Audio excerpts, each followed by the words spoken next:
Chapitre 1. L'envie libère. Liberté, libre à toi, libre à moi, libre à nous d'être libres. Le contraire de liberté, c'est la prison, la cage, telles les femmes enfermées sous leur plafond de verre qui empêchent de grimper les échelons dans une entreprise. Oui, peut-être que toi, tu es dans une cage dorée, c'est une autre affaire. Quand tu te cognes à ce plafond de verre, à cette vitre, triple vitrage, qu'on se le dise, ça fait mal, aïe aïe aïe, et cette vitre semble incassable.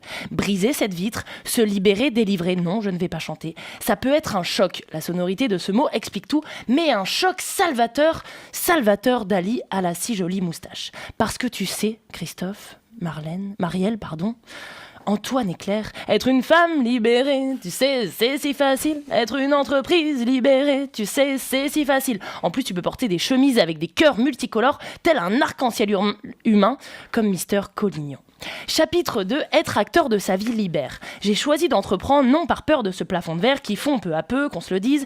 J'ai choisi d'entreprendre parce qu'entreprendre ou laisser, j'ai choisi de prendre. Prendre ma vie à pleine main, sentir vibrer ma vie dans mes paumes de main et mes bananes de doigts.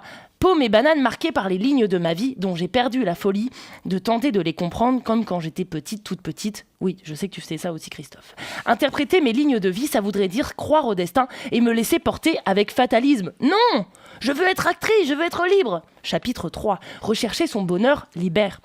Liberté, libère, été. L'été, oh oui, l'été, symbole de ma liberté. Je ne cours plus contre le temps ne court plus contre moi. Nous galopons sabot contre sabot. Le soleil me dopamine, j'ai bonne mine. Je vis en suivant le soleil et non les aiguilles. Tic-tac, arc, balance ta montre.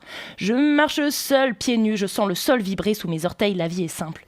Sobriété heureuse. Certes, monsieur Rabhi, je dis oui, même si j'avoue apprécier également l'ébriété heureuse. Allez Pierre, on fait un consensus, la soébriété heureuse. Mais j'ai envie de te dire, la soébriété heureuse seule, le bonheur seul, la liberté seule, quel intérêt? Bonne question, je sais, merci.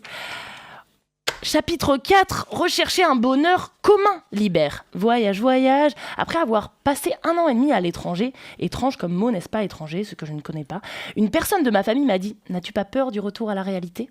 La réalité quoi? Tu es en train de me dire que depuis 1 an et demi, je vis dans un monde irréel, non réel, avec des personnes irréelles, non réelles. Quelle est la réalité? Quelle est ta réalité? La réalité de quoi? De qui? De comment? De pourquoi? Mais où est ton cornicard? Pourquoi franchir les frontières reviendrait à vivre une autre liberté, une autre réalité? Le monde est un village, voyons. Si ma réalité est de rester emprisonnée dans un quotidien avec des œillères de poney qui me cachent le monde, alors il s'agit d'un bonheur irréel, non réel, d'une liberté irréelle, non réelle. Dans ce cas, quel sens donner à ma vie? Voyager, c'est ouvrir son esprit vers la réalité du monde, notre réalité, la réalité des gens, la réalité de notre terre à tous.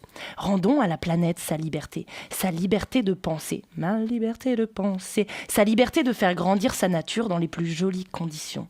Soyons en osmose avec elle, osmose, sonorité étrange pour le coup. En réalité, la réalité est complexe, mais c'est en voyageant dans soi, en voyageant chez soi, en voyageant chez les autres, qu'on prend conscience, qu'on ouvre son esprit, son âme, qu'on grandit, qu'on progresse, qu'on rêve, qu'on fantasme et qu'on agit. On prend conscience, on prend confiance. Cop ou pas cop, et toi, quel est le demain de tes rêves? Quel est le demain de tes fantasmes?